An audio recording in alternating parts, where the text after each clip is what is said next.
Halo, assalamualaikum Pak Tatang. Waalaikumsalam warahmatullahi wabarakatuh. Ya, Kabar bagus. baik Pak. Agak mundur sedikit Pak. Nah, segitu Pak, pas. Ya, Ya. ya. Bagaimana Pak kabarnya di apa? Di tempat Bapak itu mana? Musi Banyuasin ya? Oh, saya ini Pak di Desa Sukadamai Baru, Sungai Lilin, Musi Banyuasin, Sumatera Selatan. Oh ya, Sungai Lilin. Pak, itu lupa loh saya. KUD-nya namanya apa?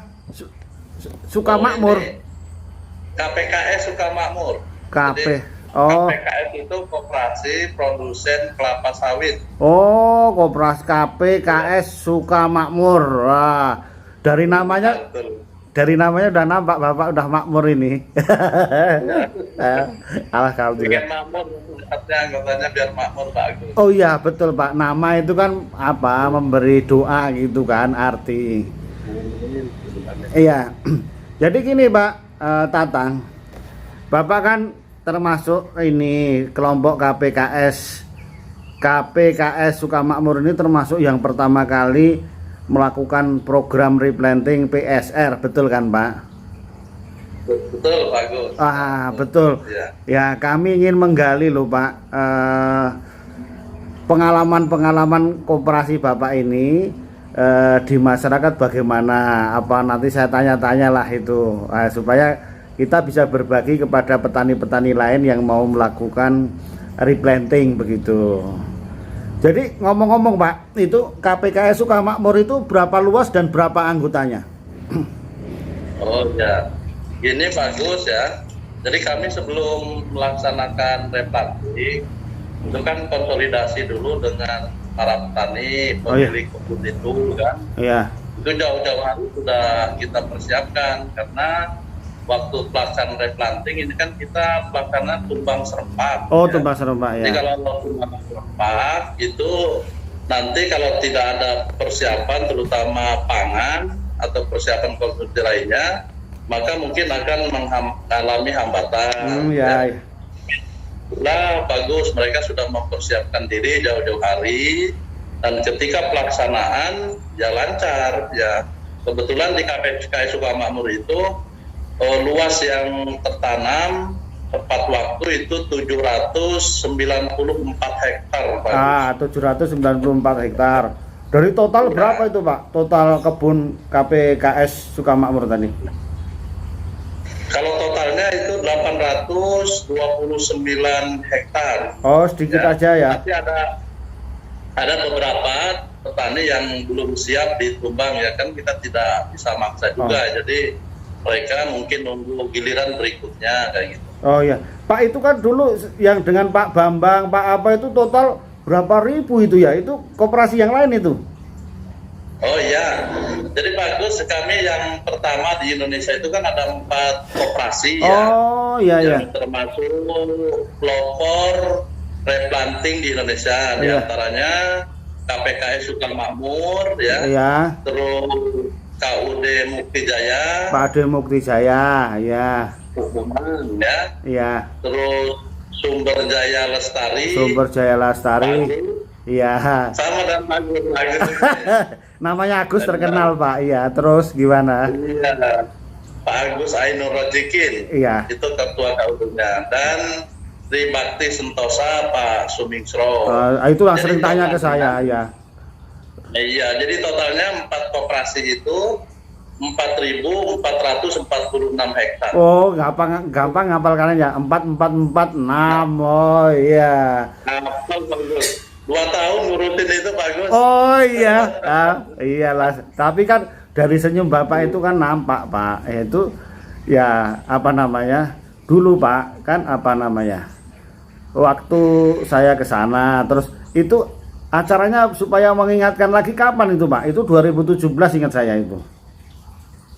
Ya, waktu Pak Agus ke situ, itu waktu ada laporan ada serangan hama dan penyakit. Orites ya. Ya, terutama Orites turun meriksa juga kondisi kebun di lapangan. Iya. Ya. Memang waktu itu nggak ada gangguan dari hama dan penyakit, tapi alhamdulillah kerjasama yang baik antara koperasi dengan pusat penelitian kelapa sawit di Medan ini, ya semuanya bisa teratasi. Ya alhamdulillah teratasi semua dengan berbagai cara, dan kami kompak itu 4 koperasi itu untuk menghalau hama penyakit itu dengan baik. Pak, itu cerita itu nanti dulu. Cerita waktu penanaman Pak Presiden itu gimana? Dulu tanggal berapa? Lupa aku, Pak. Itu. Oh ya. Tanggal penanaman perdana. Jalanannya bagus ya. Jadi itu prosesnya sampai Pak Presiden Republik Indonesia datang, penanaman perdana kelapa sawit direct planting itu kita berproses kurang lebih 20 bulan Pak. Oh iya. Ya. Nah sampai datang ke situ ya karena perencanaan kita sangat matang, ya alhamdulillah dalam pelaksanaannya yang 4.446 hektar itu ditumbang secara serentak dan tepat waktu. Nah, kebetulan itu juga bagus ya, ketersediaan bibit dari PPKS itu sangat mendukung. Jadi kalau misalnya kita numbang dengan tepat tapi ketersediaan bibit nggak ada, ya amat juga. Gitu. Tanggal berapa Pak? Lupa aku yang 2000 Pak Presiden datang itu. Ya waktu Pak Presiden itu tanggal 13 Oktober 2017. Wah itu aja, itu yang supaya kenangan teringat. Ya sekarang cerita gini Pak, kita kan karena apa melaksanakan itu kan teringat ya kan Pak. Bapak tadi cerita kunci mencari bibit itu karena Bapak pertama kali melaksanakan PSR ini, iya kan? Ya, betul. Jadi Bapak di Sumatera Selatan cari bibitnya pun sampai tempat saya di Sumatera Utara. Jadi semua bibit Bapak angkut semua, tapi itu yang paling penting justru itu karena mengandalkan mencari bibit yang unggul bersertifikat dari sumber bibit yang betul kan begitu. Ini yang mantap sekali Pak. Ini yang supaya inilah perlu dicontoh oleh petani sawit, koperasi yang lain-lain, dibela-belain dari Sumsel sampai Medan. Wah itu istilahnya biayanya banyak gitu. Ya. Tapi kan kerjasama yang baik akhirnya menghasilkan yang baik juga Pak. Tapi itu kan sekarang kalau cerita enaknya kan enaknya Pak, tapi kan supaya orang tahu juga bahwa cari bibitnya nggak gampang, apa kesana kemari dan sebagainya. Itu pertama masalah bibit ya kan Pak. Nah itu saya kira itulah apa suka duganya ada dua lah menurut saya. Yang kedua itu sampai saya datang ke sana itu urusan Oriktes Pak.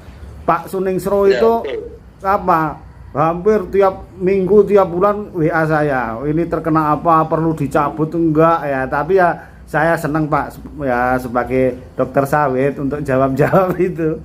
Nah itulah. Nah itu. Jadi di mana-mana itu juga saya ngajak kepada masyarakat atau petani bagus ya. Iya Pak. Jadi ya kalau petani mau berkebun ya saya mohon atau menghimbau ngajak lah. Jadi bibit itu jangan sembarangan. Jadi carilah bibit yang sumbernya jelas dan memang sudah teruji. Ya, salah satunya PPKS Pak, salah satunya PPKS, salah satunya ya. PPKS itu kan ada semboyannya bagus. Apa itu? Apa itu Pak? Jadi PPKS datang, petani senang. Gitu. Jadi semua serba senang Pak, ya sama-sama senang ya kan Pak, itu happy Pak, iya. Ya, jadi kan kalau yang cerita yang masalah yang kedua Oriktes itu kan Pak, kan dari Bapak tanamannya sekian ribu, itu kan yang paling terserang Oriktes kan nggak banyak yang Bapak apa itu yang terserang beratnya sampai dicabut itu kan kecil dan diganti lagi kan Pak, kan gitu. Ya, dan itu kan Bapak pesan feromon juga itu Pak, ada di daftar saya itu. Ya betul. Nah, jadi kan Bapak sampaikan lah itu mengendalikan kok bisa Oriktes itu bisa sukses Pak. Itu di tempat lain serangannya luar biasa. Di program PSR yang lain itu aduh berat Pak itu. Oriktes kok Bapak bisa sukses ini gimana ceritanya mengendalikan Oriktes Pak? Jadi untuk mengendalikan Oriktes bagus ya. Banyak cara ternyata ya. Iya betul. Jadi cara pertama saya pakai feromonas ya. Iya betul. Ferotrap, feromonas itu sampai berkali-kali saya pasang itu ya alhamdulillah sukses itu dengan cara satu itu ya. Iya Pak. Yang kedua memang kami bongkar tumpukan cipingan itu, dikutip itu larva-larvanya. Wah, itu gendonnya itu Pak, gendonnya itu ya. Dikutip. Nah, dikutip mungkin Bagus perlu tahu ya. Iya. Sampai dapat hampir 6 kintal Bagus. Wah, Pak itu Bapak. Oh, Bapak belum seberapa, yang lain itu ada yang bertonton Pak, pakai dump truck itu banyak. Iya, itu udah Bapak udah top itu.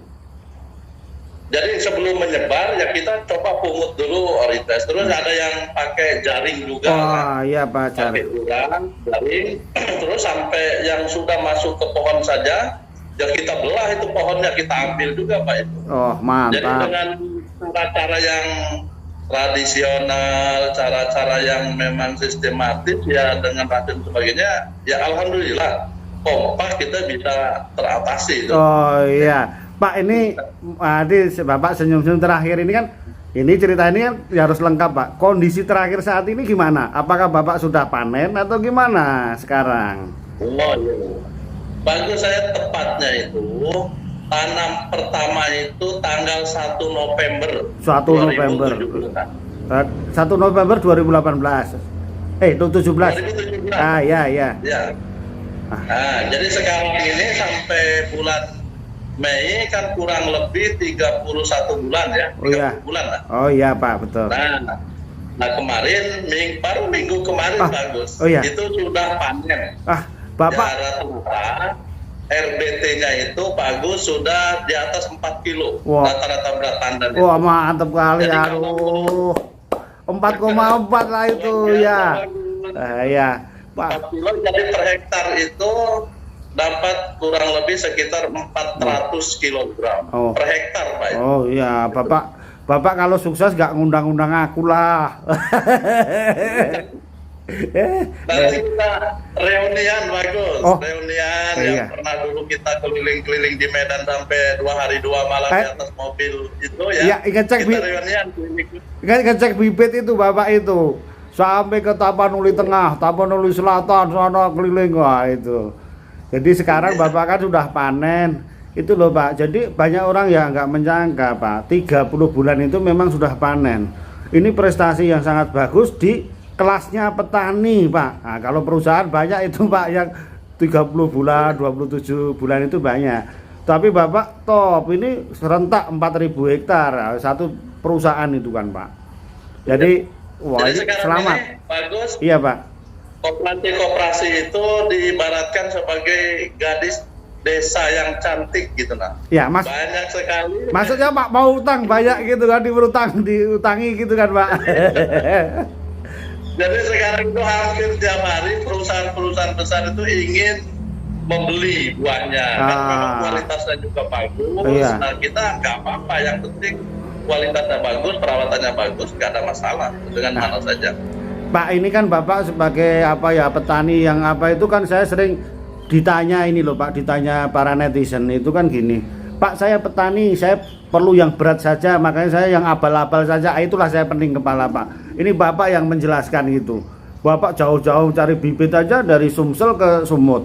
Nah ini kan banyak petani, aku yang abal-abal aja, yang penting beratnya. Ya berat sekali nimbang, tapi produktivitasnya kan tetap rendah kalau yang abal-abal. Iya kan Pak? Ya, tapi kalau saran saya bagus kepada teman-teman petani, janganlah menggunakan bibit yang abal-abal itu, yang marilet. Iya, jangan sekali Pak. Wah, mantap. Jadi kita ruginya sepanjangan Pak itu. Wah, iyalah Bapak. Bapak ini sudah yang berhasil, ini contohnya lah gitu, ya. Iya. Terus perusahaan-perusahaan juga kalau kita kualitas buahnya tidak baik, kan nggak kurang diminati juga Pak. Oh iya betul. Ini yang paling penting Pak, penyuluhan itu ya ini, jangan menganggap terus nggak disuruh, itu kan ngerusak mesin, ngerusak rendemennya rendah kan gitu. Bapak kan sudah top ya. Jadi itu saja Pak Tatang. Terima kasih. Nanti kalau saya wawancarai lagi perkembangan di sana, boleh kan Pak? Oh boleh. Nah, kita itu lagi bagus. Iya. Tapi bukan masalah orites sukses ini, mungkin kita makan bareng-bareng. Terima kasih sebelumnya. Iya. Oke pemirsa, terima kasih kita bersama Pak Tatang Jaswadi yang di Sumatera Selatan yang sudah sukses melakukan replanting PSR dan sekarang sukses itu sudah panen lagi, sudah tidak numpang-numpang apa lagi itu, selama 30 bulan sudah panen. Terima kasih Pak Tatang, mudah-mudahan bermanfaat bagi petani Indonesia semua.